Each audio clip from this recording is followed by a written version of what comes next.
If you're a producer watching this video and find it hard to find the balance between the creative and business side of being a producer, maybe you feel guilty you care too much about the business side, or you focus too much time on the creative and neglect the business side.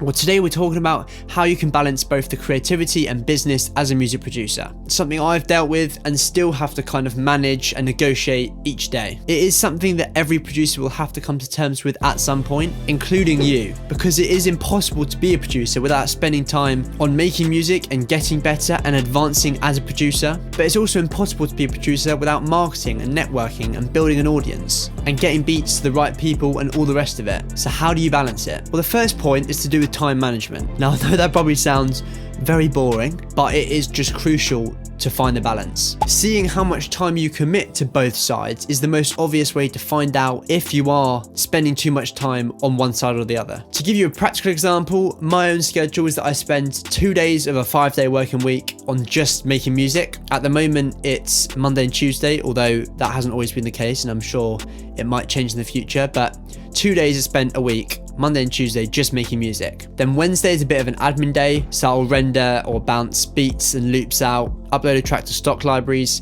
create sample packs, reach out to artists and producers. Thursday is spent making these YouTube videos. Then Friday, I make and edit content for social media. So you can see firstly how a week just fills up. I would not be able to do all those different things if I didn't schedule them in and manage my time. Also, when I can physically look at all the different things I'm doing in a week, it makes it a lot more obvious where I'm not balanced. Maybe I'm not committing enough time to producing music, which sounds kind of crazy, isn't it? To be a producer and not spend enough time making music. But it's so easily done because there are so many things that need attending to on the business side. So that's why managing your time well and creating a schedule can really help with that. The next thing is you've got to really reflect. Look at what you're doing and analyze whether you're doing enough to get people, artists, producers to listen to your music. It's all well and good creating really high quality beats, but time has to be spent getting those beats in front of people.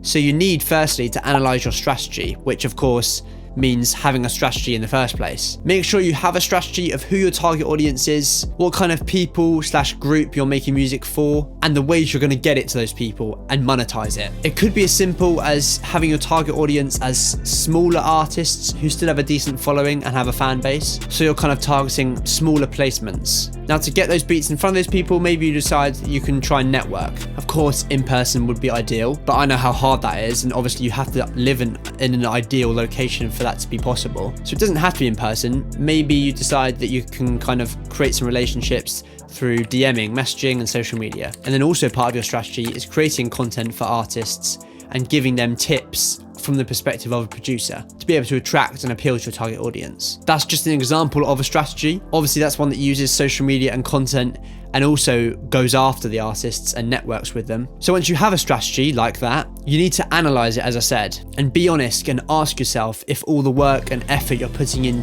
to getting people to buy your beats, samples, course, whatever it is proportionate to the work you're putting in with the music you're making. In fact, my schedule, as I said, is 40-60, 40% of the time spent making music, 60% of the time spent on the business side. But there is not a right percentage. It's about finding the balance for you. And I think you'll know when you found that balance, because as I said, you'll look at all you're doing and be comfortable with the strategies and methods you have in place and accept that you're doing enough of what you need to be doing, both creatively and entrepreneurially. A really good way of determining whether you're not prioritizing music itself is if you're lacking inspiration, feeling trapped, having a really set routine and process with how you make music, which doesn't really allow for any sort of experimentation or variety. Those are all things which I felt before I kind of adjusted how much time I spent on both things. Creativity can be hampered when it's too rigid, meaning it's great to manage time, as I said, and be productive and work on the business side, but for creativity to flourish, there needs to be space first of all. So that means leaving time to create music and not being too strict on how many beats you're going to make and in what time.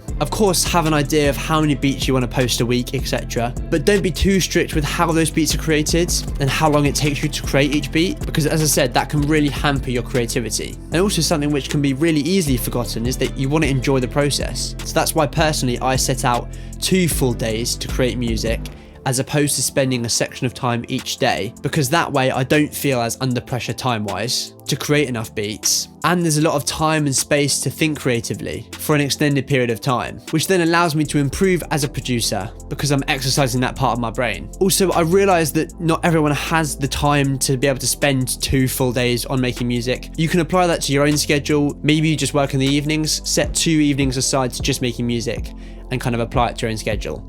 So it's really important to care for the creative side and make sure that all the business things aren't damaging that, because ultimately everything is built off the music you make, in my opinion, as a producer. Just like with a lot of industries, it doesn't matter how good the budget is for marketing and advertisement, if the product is crap, it's not going to work, or at least it's not going to work nearly as well. So create the space for your creativity to thrive.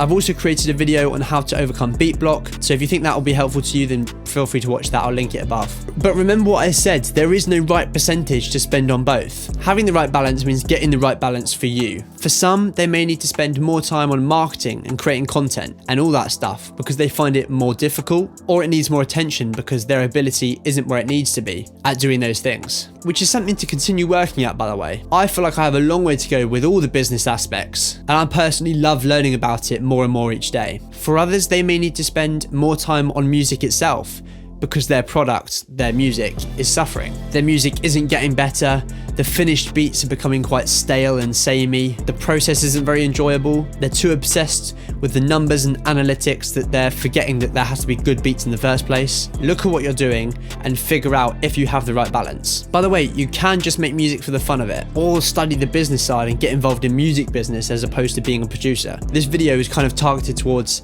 people who want to become producers, full-time producers, and make a living off their music. But of course, you can just spend all your time on the business side or the music side if you prefer. But of course, in order to make money as a producer, there's got to be a balance of both. Thank you so much for watching. Just want to say a massive thank you as well to those of you who have subscribed, because we've recently hit 1,000 subscribers, which is just amazing. So please subscribe. We can get to that next milestone of 10,000, which is quite far away. Join the producer Discord, first link in the description. That's a place where we're building a producer community, connecting with each other, and hopefully creating opportunities for each other as well in the future. So join that. Thanks so much for watching. I'll see you in the next video.